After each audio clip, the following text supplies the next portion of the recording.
દર્શક મિત્રો નમસ્કાર।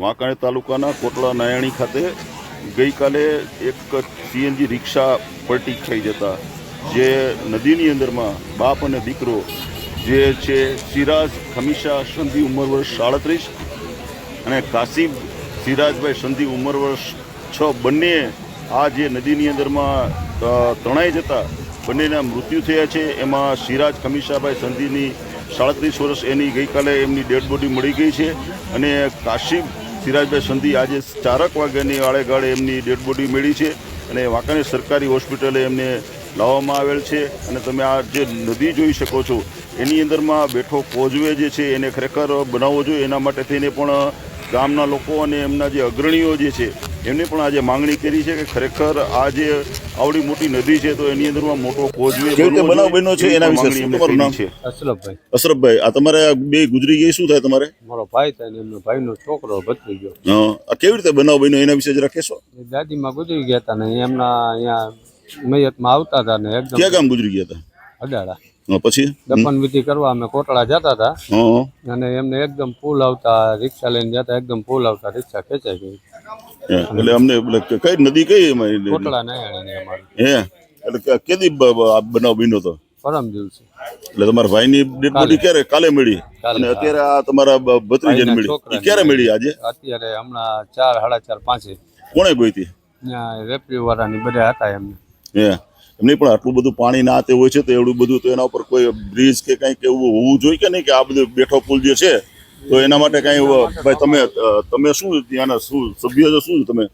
હું તો હે ને કોઠરિયાનો છું, બરોબર, એક મદદ માટે આવ્યો છું। હે આ તાલુકા પંચાયત સદસ્ય આવું ને એ લેવલે બરાબર। તાલુકા પંચાયત તમે સદસ્ય છો તો અહીંયા આવડો મોટો બેઠો પુલ છે તો અહીંયા કઈ એના બેઠો પુલ કે એવું કંઈક બનાવવું જોઈએ કે નહીં? બનાવવું જોઈએ। શું? હા, બનાવવું જોઈએ, બનાવવો જોઈએ ને। આવડું મોટું ગામ છે, આવડો મોટો બેઠો પુલ છે, તમે મિત્ર શું કહો છો? બનાવવો જોઈએ કે નહીં બેઠો પુલ કે કઈ? હે બનાવવો જ પડે ને। હે આવડો મોટો અકસ્માત થયો તો એ પુલ બનાવવો જ પડે। હા, તો પછી આવડો મોટો અકસ્માત થયો છે તો બનાવવો પડે ને ભાઈ? બનાવવો જ પડે। એ તો તમારે શું થાય? આ ગુજરી ગઈ એ મારા ભાઈનો છોકરાનો છોકરો થાય। બરાબર બરાબર બરાબર। હા, તમે શું કહો છો મિત્ર? તમે આ જે બનાવ બન્યો છે તો આ બેઠો પુલ કે કઈક આ અકસ્માત થયો તો તમે બનાવવો જ પડે ને। હા, બનાવવો જ પડે। તમે ક્યાં ગામ રહ્યો છો? અડાળા રહ્યો છો? જૂના કોટડાના છે। તમારે શું થાય? આ ગુજરી ગયા મારા હગા ભાઈના છોકરાનો છોકરો થાય। હે એટલે આ પુલ ને આ બધું આ આટલી મોટી નદી આવી તો પુલ કે કઈક આવું બનાવવું જોઈએ ને? બનાવવું જ જોઈએ, બનાવવું। તમે શું કહો મિત્ર? બનાવવો જોઈએ કે નહીં? આ બનાવવું જોઈએ। આ તંત્રની ઘોર બેદરકારી કહેવાય કે આટલા વર્ષોથી એક કોટડા નાયાણી વાંકાનેર તાલુકાનું જે ગામ છે એ બહુ સારું એવું ગામ છે અને આની અંદર એક કોટડા નાયાણીના ગામના જે વતની છે એને બધાને નાનો મોટો વ્યવહાર છે એ બધો રાજકોટથી છે। એનું એજ્યુકેશન હોય, બચ્ચાઓ ભણતા હોય, આ છે તે છે।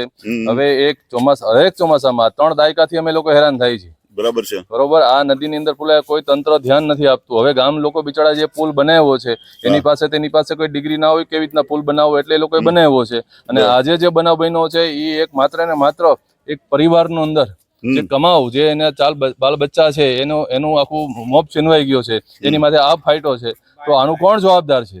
અને માત્ર ને માત્ર તંત્ર અને ધારાસભ્ય એના કોણ છે? કોઈ જવાબદાર અત્યાર સુધી કોઈ આવ્યું નથી ત્યાં।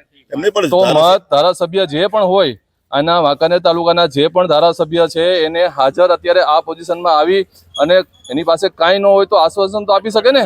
એ પણ હાજર નથી થયા તો એ મત માંગવા આવે છે ત્યારે તો બધા પાર્ટીઓ કરે છે, ભજીયાની પાર્ટી કરે છે, આમ પાર્ટીઓ કરે છે, તો અત્યારે ક્યાં છે? બાકી બધા ગામના જરૂરિયાત બધા ગામો રાજકોટ ગુજરાત રાજ્યના તમામ તાલુકાના ગામડાઓની અંદર રોડ થઈ ગયા છે। માત્ર ને માત્ર કોટડા નાયાણીને જ તકલીફ છે। શા માટે આવું? તમે આ ભાટી ટીવી ના માધ્યમથી તમે અત્યારે માંગણી કરો છો કે અહીંયા બનવું જોઈએ નહીં? અમે તો ભાઈ જિંદગી કાઢી નાખી, અમારા ગઈઢાવી વિચડાવે જિંદગી કાઢી નાખી। આ ગામના નદીઓમાં અમે ઢીચણ હમણાં પાણીમાં ખૂંદીને અમે આ ગામ લોકોનું સારું કહેવાય કે મહેનત કરીને આટલો રોડ થયો છે ને એના પુલમાં અમે આટલા પાણીની અંદર ઉતરીને ગયેલા છીએ અમારા જીવના જોખમથી। તો આ તો અત્યારે આ લોકો તંત્ર આટલું છે તો કોઈ ધ્યાન નથી આપતું, એમ વાત છે। આવું બને છે તો 100% બનાવો, અહીંયા નહીં બધી જગ્યાએ બનાવવો જોઈએ। કોટડા નાયાણીની વાત નથી, ગુજરાતના તમામ ગામડામાં બનવો જોઈએ રોડ। એવું નથી, અમે જોઈએ છીએ અત્યારે માણસો પાણીના ગામડામાં તરતા હોય છે, બિચારા આટલા પાણીની અંદર એના ધામ બાસણ તરતા હોય છે। નાનો માણસ ક્યાં જાય એમાં? બરાબર બરાબર। તંત્રને બસ ખાલી એની મઠ મળી ખુરચી મળી ગઈ એટલે રેડી। બીજું શું જોઈએ છે એને? વાહ વાહ, બહુ સાચી વાત. શું નામ તમારું? ફિરોઝભાઈ ફિરોજભાઈ કે કોટડા કોટડા નાયણી જ મારું મૂળ ગામ છે. જો કોટડા નાયણીના ફિરોજભાઈ જે છે એ પોતે પણ માંગણી કરે છે કે ખરેખર કોટડા નાયણી આનું છેવાડાનું ગામ છે અને ત્યાં પણ આ કોઝવે આખો બનવો જોઈએ, કારણ કે જો કોઝવે જો સારો બનાવવામાં આવે તો આજે જે બે બાપ દીકરો બે ગુજરી ગયા છે એ ન ગુજરી ગયા હોય અને મોટી સુવિધા મળે, એ પણ વાત એમની સાચી છે.